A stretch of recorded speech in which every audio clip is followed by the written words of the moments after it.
Soy Vidal Jiménez. Llegué en Argentina en el año 58 con 14 años de edad. A los 15, no, a los 14. Primeramente vivía en Boulogne-sur-Mer. Luego me trasladé aquí en el Bajo Belgrano en el al final del 58. Y ya de ahí en adelante me quedé acá, en la villa del Bajo Belgrano, que era bastante poca gente había. Y luego a partir del 59, 60 hasta el 62 se multiplicó la población, casi se llenó en los espacios vacíos que había. Eh, en el año 60 65, 66, ingresé a no, 64 ahora, porque tenía 20 años, ingresé a la comisión vecinal por un problema de alumbrado que teníamos, que teníamos una sola salida, una sola boca de salida para una manzana completa, con un cable aéreo que servía a todos los demás, y esto se recalentaba casi cada semana. Se quemaba, levantaba, digo, explotaba el tapón que estaba sobre la calle Húsares, y evidentemente que la comisión que había no aguantó la presión que tenía de trabajo. Llamó a asamblea, se nombró nueva comisión y dentro de la cual me eligieron tesorero. A partir de ahí ya no salí más de la comisión, siempre estuve en cada asamblea que hacíamos, volví a ser electo, ya después me eligieron presidente. Y luego vino los problemas de desalojo con el dueño del terreno, o lo que se decía dueño del terreno, que tenía su casa pegado a la villa, digo, a las vías del ferrocarril Mitre, sobre la calle Echeverría. La cédula de desalojo que nos llevaba era privado. Pero también le llegaba a todas las demás manzanas, cuarto de manzana, pedacito que había, pasaba lo mismo. Y entonces nos veíamos la obligación de hacer peña para juntar dinero y para ir a quejarnos al Ministerio de Bienestar Social, que era en aquel tiempo donde nos referíamos los afectados de la villa. Este, bueno, eso fue un poco mi historia. Luego ya se fue desarrollando. Antes de eso fundamos una cooperativa, ayudado por el Hogar Obrero, que era el centro de las cooperativas, gente muy buena, muy, muy solidaria, nos enseñaron todo lo que era cooperativismo, nos ayudaron o sea, nos guiaron dónde hacer las solicitudes para la personalidad jurídica. La cooperativa era de crédito, ahorro y vivienda. Consumo, crédito, ahorro y vivienda. La idea que teníamos era comprar, que el Estado nos ayude a comprar a través de hipoteca el terreno para que nosotros edificáramos nuestra vivienda ahí. O sea, así íbamos a evitar el desalojo, ¿no? Este, Ese pedido de desalojo nos ayudó, nos obligó a hacerlo cada vez más hasta llegar a formar una junta de delegados que se nos antojó organizar a la gente por pasillo en vez de hacer una asamblea por manzana, que era representativo a media, digamos, porque en la asamblea solo venían muy poca gente. Entonces la única manera de elevar la representatividad era elegir delegados por pasillos. Entonces nos obligábamos los vecinos a juntarnos pasillo por pasillo, independiente de cada otro pasillo, y ahí elegir un delegado para que lo represente, para que hubiera más comunicación, ¿no? Y además más participación en el vecindario. Con eso logramos formar la junta, la coordinadora, primeramente de los pasillos, y luego una junta de delegados que estaba integrado por todos los pasillos, hacía que éramos como 30, 40 miembros de la Junta, ¿no? Y siempre fui elegido como presidente porque era el que más andaba en la cuestión esta organizar y buscar la manera de poder salir del embrollo en cada momento. Y eso hizo que llegué hasta el año 70 y un poco antes también ya teníamos una coordinación entre muchas villas porque había muchos problemas en muchas villas de Capital Federal y de provincia también. Entonces intentábamos, a través también de los curas villeros que en aquella época ya se habían organizado y trabajaba más o menos coordinado con las comisiones vecinales, a empezar a coordinar la defensa mutua entre varias villas. En mi barrio no había cura Ah, obrero, digamos. Estaba la iglesia Las Mercedes de la calle Echeverría, que era a cargo de la cual había un edificio viejo donde funcionaba como una especie de asistencia de parte de cura y monja, que llegaba nada más que para vender cosas usadas y juntar dinero, se supone, ¿no? Pero no era para nosotros, sino era para la iglesia. ujú, Este, por el 69 se incendió una villa, a lo mejor documentalmente vos podés conseguir la fecha, porque yo no tengo la fecha clara. Una villa en Bajo Flores que se llamaba Villa Piolín. Esa villa se incendió. Este, yo integré la coordinadora con el presidente de esa villa, que era un compañero boliviano de apellido Chugar. Este, a él estaba apoyando algunas asistentes sociales de la Comisión Municipal de la Vivienda, porque justamente esa comisión se encargó de ocupar la zona incendiada, poner guardias de caballería, policía federal y policía municipal, y prohibió la entrada de los incendiados, o sea, de los afectados. Entonces coordinamos la asistencia de varias villas, dentro de la cual yo invité a la gente de comunicaciones de Villa de Retiro, que asistieron a algunas villas. Participó Bajo Belgrano y Bajo Flores, en la Villa 1, 11 y 14. Este, y había en ese momento un cura español del nombre Manolo, ¿no? Yo no me acuerdo el apellido. Este, que era el cura de la capilla. Había una capillita al lado de la villa, como a media cuadra más o menos de diferencia. O sea, en la cuadra siguiente de la villa quemada. O sea, la capilla no se había incendiado.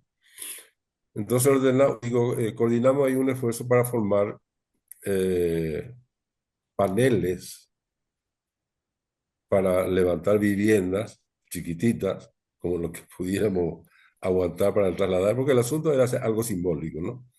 O sea, aprovechamos una misa donde nos convocamos a toda la gente y de la misa iniciamos una manifestación llevando los paneles, entramos en la parte ocupada por la policía y intentamos levantar los paneles.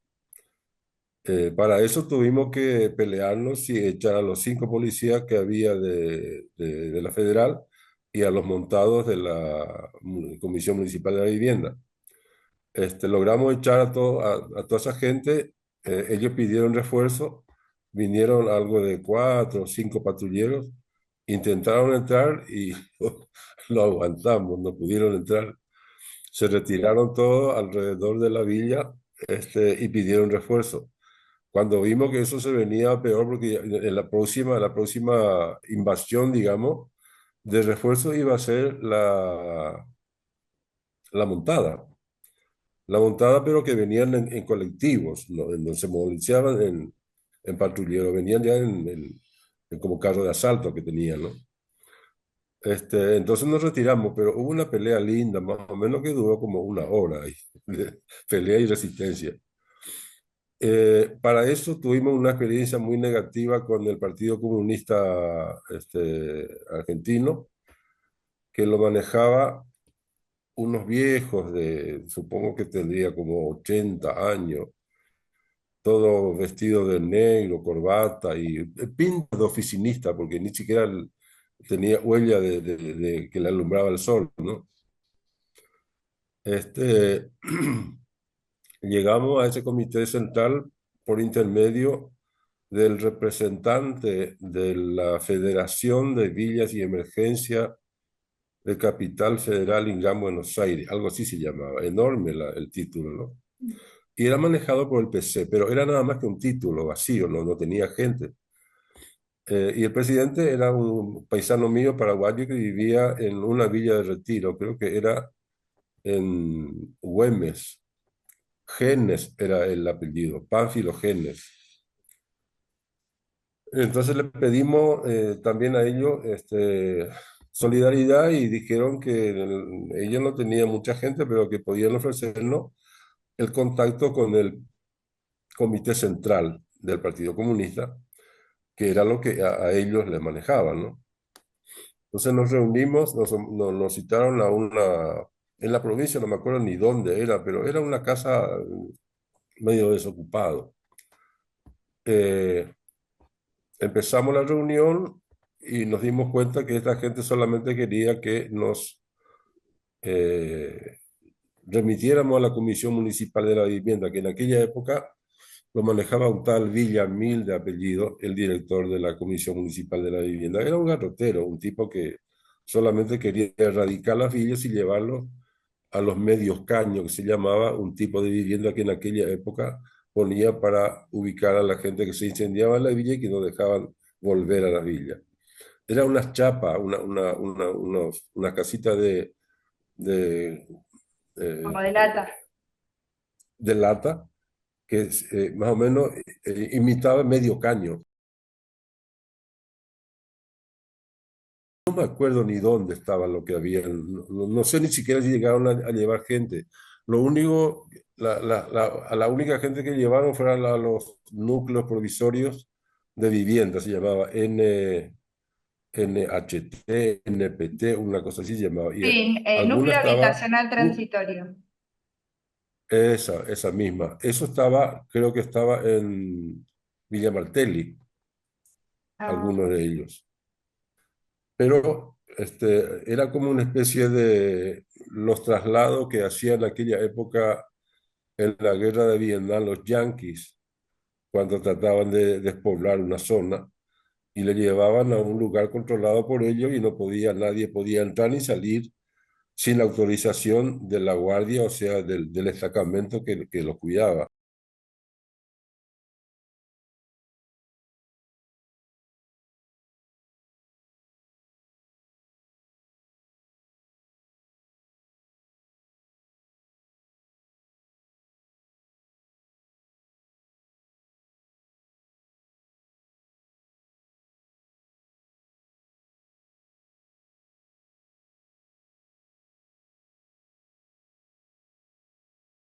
El golpe de 76 sí. no cambió nada, siguió el mismo trato.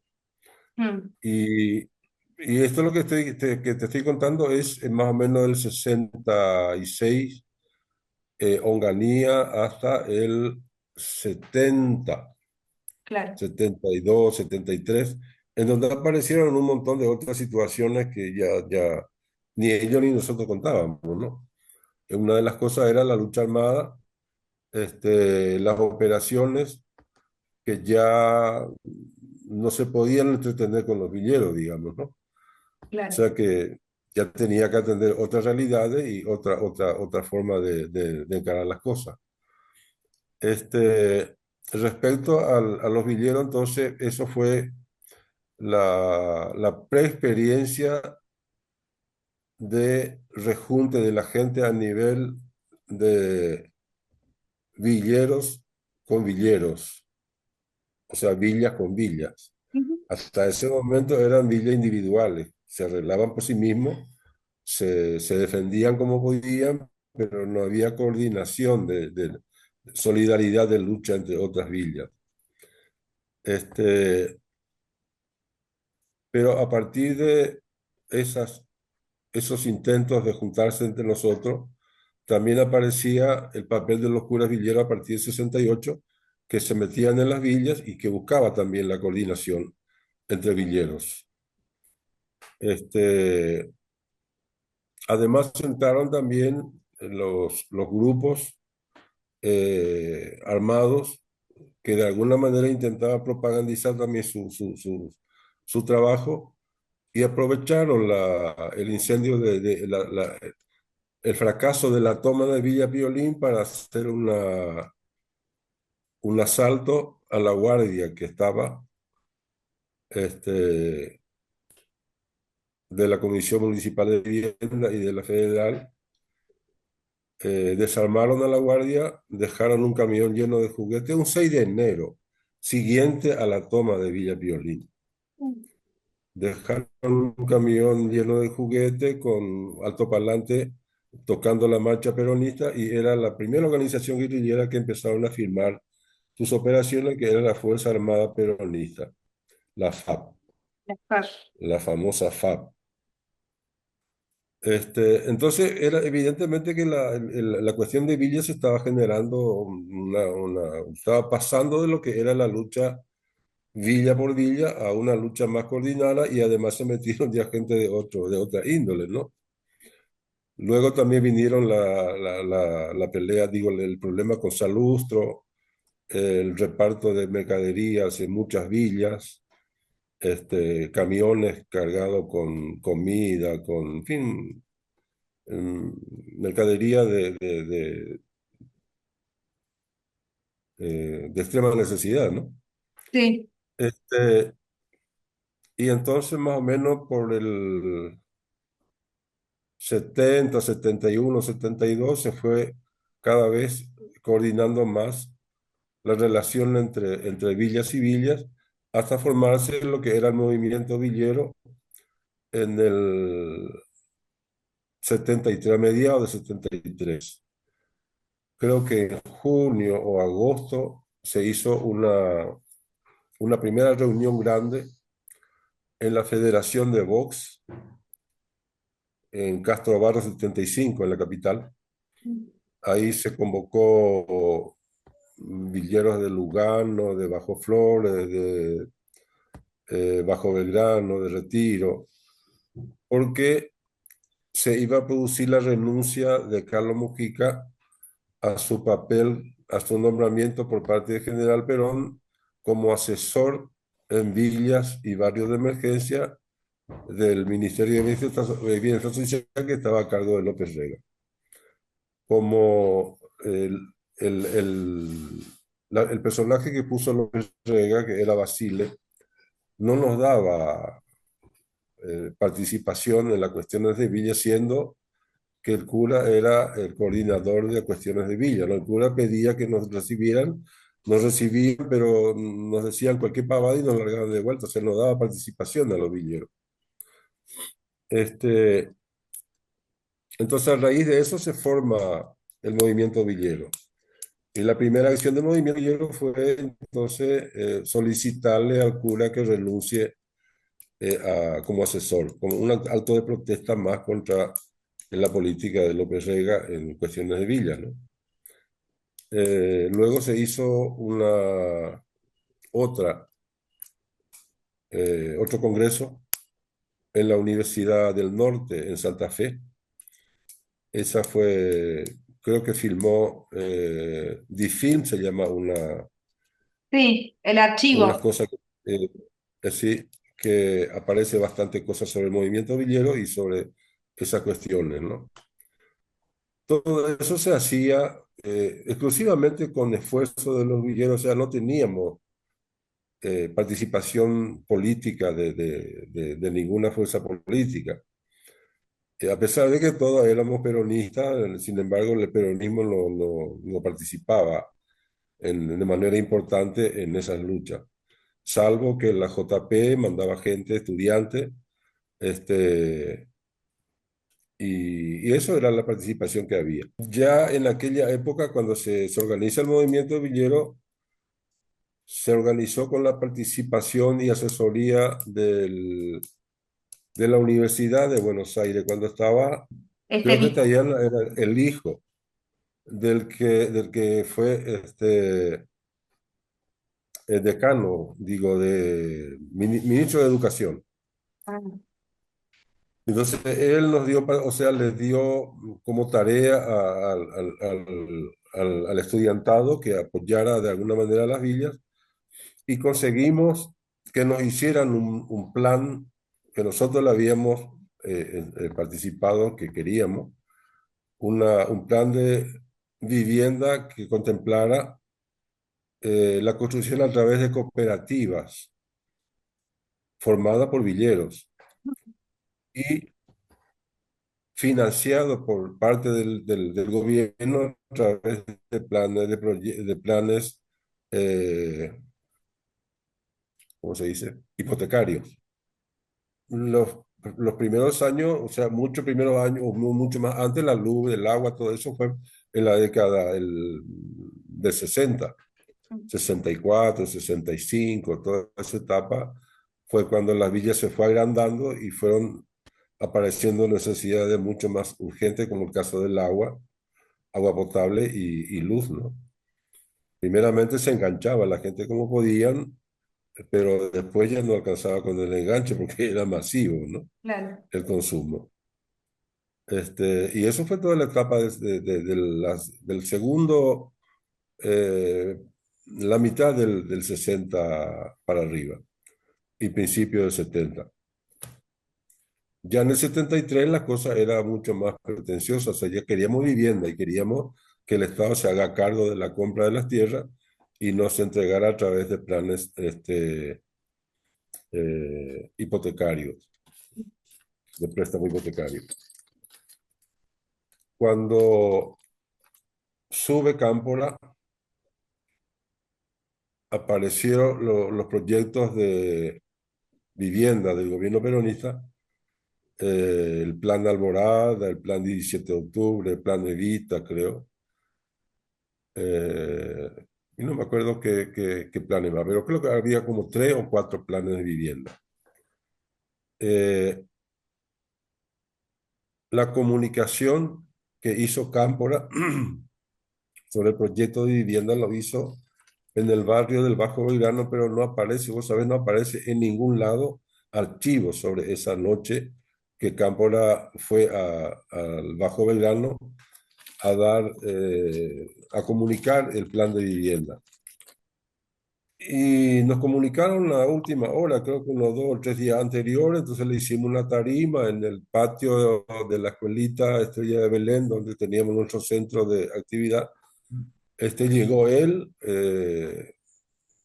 subió la tarima, había prensa también con él, pero no apareció ni en DIFIL ni en ningún lado, ningún archivo. Yo ya he buscado un montón de veces, inclusive mandé a compañeras que estaban en aquella época en contacto con nosotros a averiguar y no encuentran nada, ni en la prensa, ni en prensa escrita, ni en archivo de televisión, ¿no? Y a los pocos días renunció Cámpora. Y luego la anécdota, digamos, que tengo es una cosa bastante interesante. La vez que estábamos por hacer el congreso en Santa Fe, resulta que ya éramos demasiadas comisiones vecinales que participaban y querían mandar delegados al congreso y no había forma de llevar tanta gente a Santa Fe desde Buenos Aires, que era Buenos Aires y provincia de Buenos Aires. La Matanza, por ejemplo, tenía un montón de villas que estaban participando a través de un delegado de nombre de Raúl Avellaneda, que trabajaba con algunas monjas de la iglesia que está en Liniers, ¿cómo se llama? Bueno, Bueno, con algunas monjas de ahí trabajaba. Entonces me dijo Carlos, vamos a buscar, dice, apoyo en el ferrocarril. Y le digo, ¿y cómo? ¿A dónde nos vamos a dirigir? Y me dice, vamos a hablar con el director, me dice. Yo le conozco, me dice. Entonces nos decidimos un día, fuimos y estábamos caminando por los pasillos ahí de Retiro, ahí donde tiene la central, el ferrocarril. Todas las autoridades están ahí en ese edificio enorme, ¿no? Andábamos caminando por los pasillos y se encuentra con una persona y dice, hola, padre, ¿qué tal? ¿Cómo la? Hola, pues, amor. Estaban hablando y le dice, ¿y qué anda haciendo por acá, padre? Y dice, y mira, tenemos un congreso en Santa Fe, hay un montón de villeros delegados que quieren participar y no tenemos, ¿y quién nos va a pagar tanto pasaje? Dice. Entonces venimos a tratar de pechar a ver si sacamos algún pasaje gratis acá del director. Y le dice, ah, pero está bien, dice, yo te voy a apoyar. Decirle que vas de parte mía, dice, y que te dé los vagones que necesitas, que descuente de lo que me deben a mí. Ajá, Y era un tal Caos Arabia, un industrial que tenía contrato con el ferrocarril argentino, supongo que le arreglaba los vagones, no sé qué la verdad claro, le haría. Este, y fuimos, entramos, nos recibió, le dio la noticia a Carlos de qué es lo que queríamos hacer y qué es lo que nos dijo Caos Arabia, que le manda a decir por él. Ah, bueno, padre, dice, no, es perfecto, dice, ¿y cuántos vagones necesita? Y de vuelta le vamos a poner un charter, dice. ¿Y cuántos vagones necesita? Y le dice, mañana por ahí te decimos que ahora no tengo en la cabeza tanta gente que va a participar. Le pidió 13 vagones. De hecho, es que nos fuimos un viernes a la noche, tuvimos que armar sobre la marcha, comisión de control, porque había un montón de gente de Malvivir de las villas que se quería colar como delegado, entre comillas, claro, para ir aprovechando en cada estación que quedaba, iban a saltar y después iban a subir el tren. Y teníamos que proteger nosotros porque eran villeros, no en pedo, ni pedo. claro. Entonces, organicé a los equipos de defensa, pregunté a cada comisión si tenía grupo de equipo de defensa, le pusieron acá como 20 tipos y recorrimos los vagones con los delegados para identificar a la gente que no eran delegados. Así que fuimos echando a toda la gente que no eran delegados, dentro de la cual yo eché a unos 6, 8 tipos que eran de mi villa, que eran bien conocidos chorros, ¿no? Claro. Que también me crearon un problema porque cuando volví, me llegó el mensaje de que me estaba esperando en la villa para tirotearnos con los delegados que habíamos ido. Y unos compañeros de San Martín, de la zona norte, nos acompañaron a los del Bajo Belgrano para entrar en la villa. Porque además, algunos íbamos armados y ellos también eran los mismos, también iban armados porque en aquella época ya había esos choques de gente de derecha que provocaban, ¿no? Unos días antes había aparecido un tipo, cuando llego de mi trabajo, había un señor de edad sentado en mi casa. Me dice mi esposa, este señor quería hablar contigo, me dice, le dije la hora que llegaría, te vino temprano en la mañana. Le dije que la hora que llegaría de tu trabajo, yo trabajé en aquella época en Entel, de limpieza, peón de limpieza, y terminaba como a las 2 de la tarde, creo que era 6 a 12 creo que era, no, de 6 a 2 era nuestro horario. Y llegué a casa y me dice, don Vidal, dice, yo vengo de parte de las autoridades por el caso de Salustro, me dice. Y le digo, ¿y qué tenemos que ver nosotros con eso? Le digo. Me dice, no, no, no, nada. Dice, el problema es que esta gente pone como exigencia que tiene que repartirse diversa cantidad de camiones de mercadería en las villas y yo sé que ustedes no son gente de ellos, me dice, porque los secuestradores eran gente del ERP y nosotros éramos peronistas, no éramos trotskistas. Y además, ya sabemos que ustedes no iban a recibir nada de ellos, pero ellos obligan, dice. Ellos exigen que sea recibida mercadería, que o si no lo iban a matar al señor Salustro. Y si por una cuestión de humanidad venimos a solicitarle a ver si pueden dejar entrar esa mercadería. Y bueno, le dije, yo voy a consultar con la junta de delegados y en caso de que la junta admita, seguramente que va a haber una condición de que ellos no van a permitir que se reparta la mercadería en la calle así como a lo loco, ¿no? Sino que seguramente van a decir que entreguen a la Junta va a contar cuántas cosas hay, va a repartir en partes iguales y va a entregar a cada casa. Bueno, me dice, voy a consultar. Y resulta que habíamos repartido toda la mercadería en partes iguales y cuando llegó una cantidad de resto de mercadería que no podíamos repartir a todos, íbamos a quedar descontentos porque a algunos se les iba a dar y otros no. Entonces dijimos que lo que no se podía repartir en partes iguales íbamos a dejar para que después el centro de salud a través de la enfermera fuera repartiendo a la gente que más necesitaba. Cuando llegamos de Santa Fe, habían asaltado el depósito de la villa y habían saqueado toda la mercadería. O sea, antes de que tirotearan, se dedicaban a robar mejor. Bueno, eso es una parte de la anécdota, ¿no? Que te decía. El asunto este del 74, no, 76, después del golpe, en junio por ahí estaba tomando mate en casa temprano y me golpea la puerta, veo que era Ben Oldenburg, un corresponsal del diario Expressen de Gotemburgo, que era el corresponsal en Buenos Aires. Y yo lo había conocido a través de la esposa, que era una asistente social que venía a ayudar a las villas. Y un día me contó que quería traerle al esposo con su hijo para conocer la villa, su trabajo. Le dije que sí, que está bien. Y entonces entablamos una amistad, ¿no? Ella traía de vez en cuando a su hijo y a veces le acompañaba el esposo. Y él llegó, entró y me dice acá, tengo un acompañante, me dice, y pasen, pasen.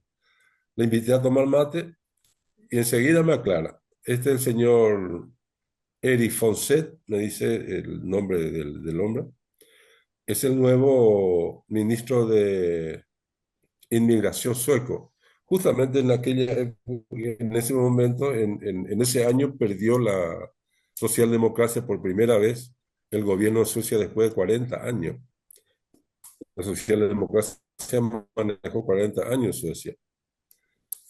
Este, y este era el nuevo ministro que venía de un pequeño partido que se llama Folkpartiet.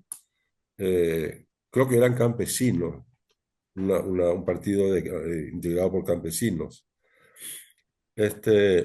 Y me dice, está haciendo una recorrida por Latinoamérica para llevar gente perseguida, me dice. Ah, qué bien, le digo. Y, y bueno, y me dice, y te traje porque vos tenés que irte. Me dice, ¿a dónde? Le digo. Y no tenés que salir de Argentina. Me dice, ¿y por qué? Le digo. Porque te van a matar. Me dice, ¿y cómo sabes vos eso? Le digo. Porque ellos hace meses que nos están haciendo de vez en cuando conferencia a la gente de prensa extranjera y nos dice qué es lo que van a hacer cuando hagan el golpe y cuando suban el gobierno, ¿no?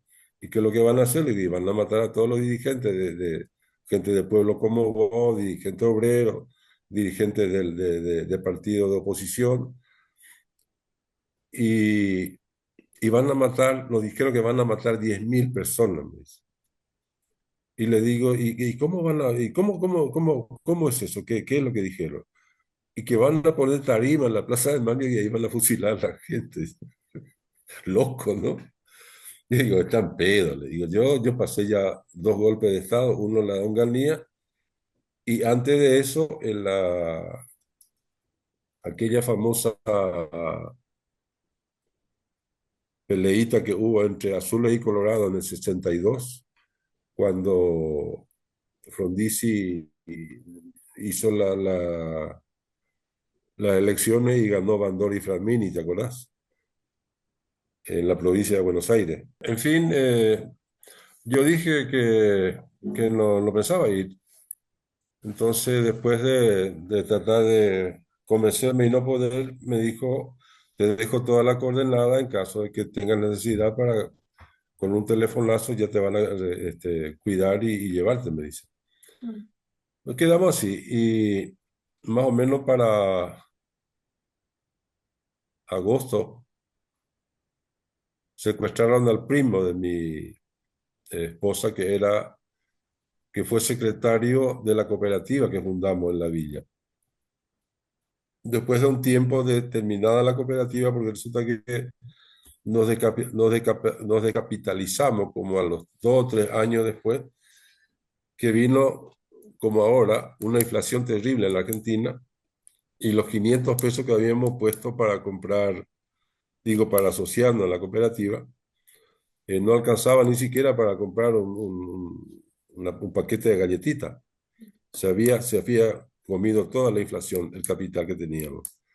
Entonces consultamos con la gente, si qué les parecía si el local que habíamos construido, si lo utilizábamos para formar una farmacia gratuita con los remedios que nos traían los estudiantes cuyos padres eran médicos o madre o primo o hermano, y nos traían muestra médica gratis. Entonces, con esa muestra médica armamos una farmacia popular, digamos. Este, y el secretario de esa cooperativa era este muchacho que secuestraron en agosto, que no tenía nada que ver ya con nosotros porque se había ido, se había emparejado con una de las chicas del PRT que había estado trabajando en la villa, y un tiempo vivieron en la villa y después desaparecieron, se fueron. Aparentemente este muchacho se juntó con una mujer casada, se había separado de su marido y el marido era de Bahía Blanca, o sea, eran de Bahía Blanca, y en una pelea judicial en el palacio se encontraron y le amenazaron a la pareja de este hombre que le iban a mandar a secuestrar por gente de Bahía Blanca. Entonces, el primo de mi esposa se fue, desapareció de la casa con la chica, y nos encontramos en casa de unos parientes en la provincia, en Castelar, y me contaron el problema. Y, y quedamos en que tenía que resguardarse, desaparecer de la casa. Me dijo, sí, justamente lo que estamos haciendo. Aparentemente, después de 20 días, de un mes por ahí, de que no pasó nada, volvieron a la casa y ¡zas! Le cayó el secuestro. Y la madre le pide a mi esposa que le acompañe, que era la única más o menos que estaba en condiciones de poder guiarla, ¿no? Este, y se pasaron por todos los rincones, digamos, buscando al desaparecido, hasta que se encontraron con muchas otras también parientes desaparecidos que les aconsejaron que vaya a la casa de gobierno, que es donde se están concentrando todas las madres y parientes que están buscando desaparecidos.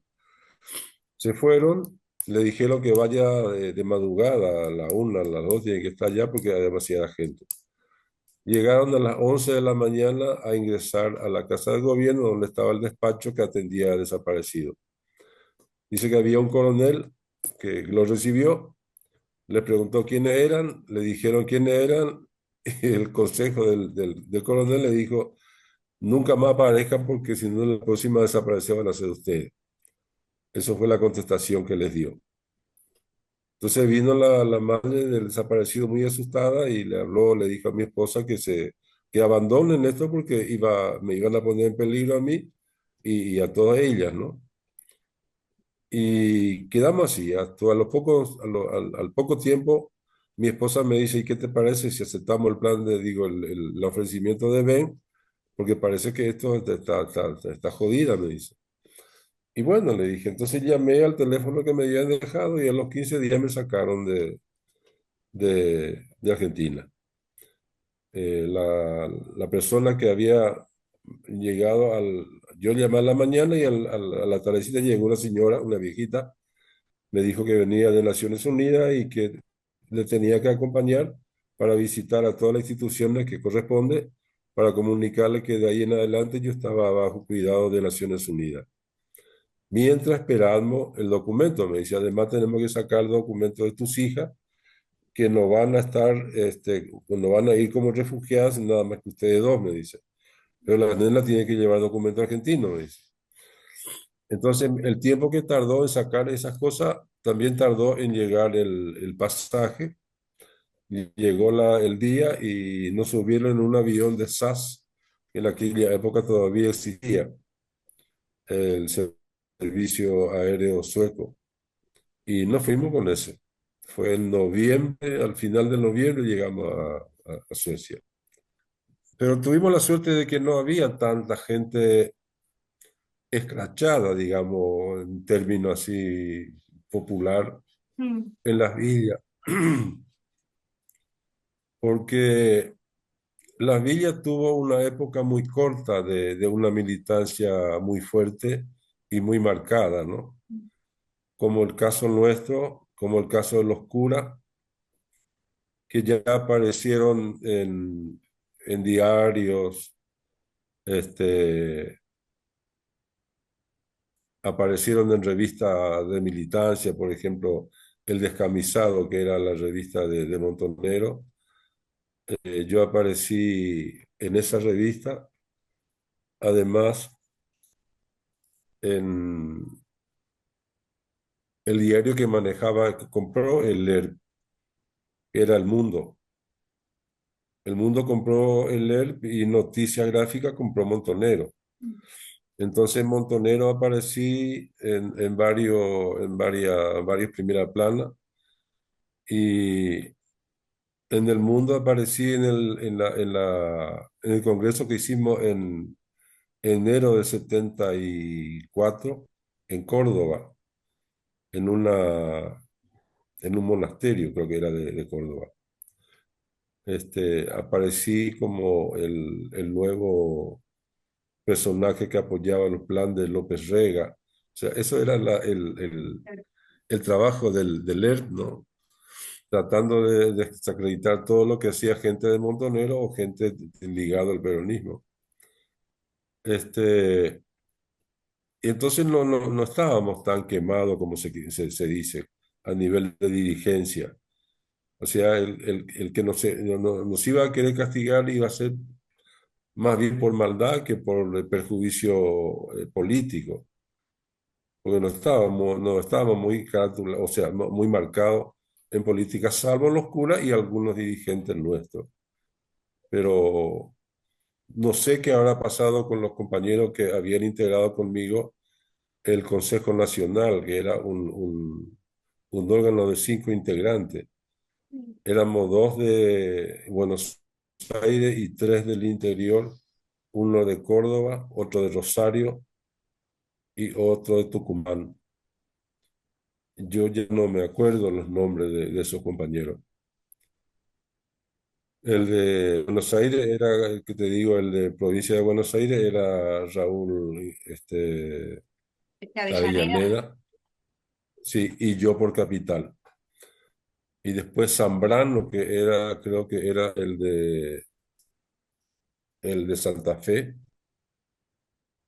y no me acuerdo el otro apellido, pero éramos cinco y algunos aparecieron en en el acto de Castro Barro, un morocho que estaba también al lado de Carlos Mujica. Y bueno, así. Volví a Argentina en diciembre, no, octubre del 88 para tratar de recuperar mis documentos como asilado en Argentina, ¿no? O sea, ellos me rompieron todos los documentos cuando iba a salir porque Videla no aceptaba exiliado ni refugiado porque ello era gobierno democrático. Y entonces el que no estaba de acuerdo con su gobierno, él le da expulsión. En vez de salvoconducto, era expulsado lo que salían. Y tal es así que ningún argentino se había refugiado de Argentina. A Cámpora, por ejemplo, le dejaron como 2 o 3 años, creo que en la embajada por no darle salvoconducto como refugiado o como asilado. Sí, no sabía eso de la Todo lo que, expulsión. ¿Y todos pudiste los argentinos que recuperar los aparecieron. documentos? Sí, pude recuperar, sí. Pero recuperé por una trampita que alguien me ayudó a hacer. Resulta que yo iba a las oficinas centrales de migraciones y evidentemente todo, yo tenía orden de no dar más documentos a ningún persona de mi caso, ¿no? Hasta que después de un mes de ir todos los días a migración a tratar de conseguir, una chica jovencita como de 26 o 28 años más o menos, me llamó aparte y me dijo, señor, dice, no le van a dar los documentos, no insistan más, me dice. Lo que puede hacer es irse a tal parte, me dice, me mostró más o menos un caminito. Al fondo hay una escalera, tenés que subir un edificio chiquitito, dice, y ahí tenés que ir a hablar con una señora viejita que atiende ahí y decirle que vas de parte de la doctora Benítez y decirle qué es lo que necesitas, me dice, que el certificado de ingreso al país. Este, ¿Qué fue lo que hice? Y fuimos los dos, mi esposa y yo. Y después de horas más o menos de estar sentado ahí, apareció la viejita y dijo, hay una buena noticia y una mala, dice. Encontré el papel de su esposa, pero el suyo no encontré. Pero venga mañana, vamos a ver si lo encontramos. Le dieron el certificado a ella y al día siguiente fui otra vez y me dieron Así que esa fue el final, bueno, casi el final, porque de ahí fui a la Policía Federal a tramitar la cédula de identidad, porque yo tenía la cédula original que perdí en una salida con mis nenas en el parque de Palermo, en un día de verano. Se me cayó la cédula y fui a sacar la, el duplicado. Y al mes por ahí me llegó con un sobre el original. Así que cuando me estaban sacando los documentos pedí el duplicado, no di el original. Con eso me quedé. O sea, con eso yo estaba ingresando a andar tranquilamente por Argentina. Pero necesitaba el certificado porque en algunos de estos dados me iban a invalidar esa cédula. Y después de que conseguí eso, volví a Paraguay. Y ya no volví a Argentina. Los compañeros trataron de que me quede porque el gobierno va a necesitar la gente con experiencia en cuestiones de villa. Justo en aquel momento estaba la pelea Menem-Cafiero. Y yo le dije, no, estás loco, sigue la desunión, sigue el quilombo, yo no me quiero quedar. Le dije, y me vine.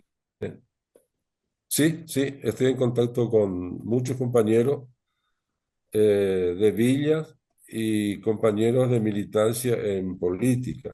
Se habla muy poco y creció muy mucho, como quien dice. Mm, O sea que las villas ahora son 10 veces más o 20 veces más villas que antes. ¿Y cómo es posible que no se hable de la villa, como decimos? mm, Es porque no hay sentimiento, no está ese peronismo inicial que se hizo justamente para estas cosas, ¿no? Se hizo para la gente pobre. Según Perón, los niños eran los privilegiados y ahora los niños son los que, más o menos como los que están en Gaza, ¿no? Los perseguidos. Parece que se quiere eliminar a la gente, apocar la cantidad de gente. Más o menos es lo que los marcianos en Norteamérica fueron denunciados por un grupo norteamericano allá por el 79, que yo anduve por Suecia, ¿no? Estuve en contacto con ese tipo de gente, un tal Lyndon Johnson, creo que era el cabecilla, que decía que esta política es de la Edad Media, claro. de cuando se consideraba que ya era demasiada gente para tan poca tierra y que lo que había que hacer era no seguir poblando el mundo, sino que aminorar, apocar la cantidad de gente. Por eso se inventaba la guerra y por eso se inventaba estas cosas, ¿no? Y, y vino el método marciano, la famosa, se comparaba con eso, esta cantidad de gente, o sea, esta gente que están en esta teoría de que el mundo es muy chico para tanta gente y que hay que eliminar gente, ¿no? Entonces no se explica más que por esa teoría de que tan poco interés se Está en cortado. en el desarrollo demográfico, porque eh, si estás en contra del desarrollo demográfico, evidentemente tienes que dejar que los viejos se mueran, los jubilados. Tienes Claro. que dejar que los niños se llenen de porquería, no vacunándolos, ¿no? Bueno, para desarrollar es juntarnos primeramente la cantidad que, o sea, la gente que todavía estamos en vida, ¿no? Y los descendientes de esa gente, porque muchos de esa gente eran chicos cuando fueron desalojados. No solo nosotros los mayores fuimos desalojados, sino los niños también, ¿no? Y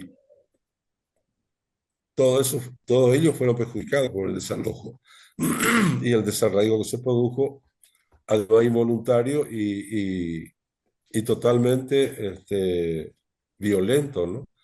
Al sacarle de su casa, al eliminar su casa, al destruir todo lo que tenía y al dejarlo abandonado en cualquier lugar, era lo peor que se podía hacer. Faltaba nada más que lo jubilaran en ese momento. Entonces, es una clara violación de los derechos humanos y una clara delito de lesa humanidad, ¿no? Porque fue cometido por el Estado, no fue cometido por civiles. Entonces, creemos que estamos en el derecho de reclamar una violación de los derechos humanos y un delito de lesa humanidad. Pero necesitamos de gente que nos ayude, porque evidentemente que abogados particulares y pagar abogados no está en nuestra posibilidad. Tenemos que recurrir a los militantes, a los compañeros abogados que tengan la voluntad de trabajar con la esperanza de alguna vez ganar y cobrarse lo que le corresponde o alguna vez perder y no tener nada, ¿no?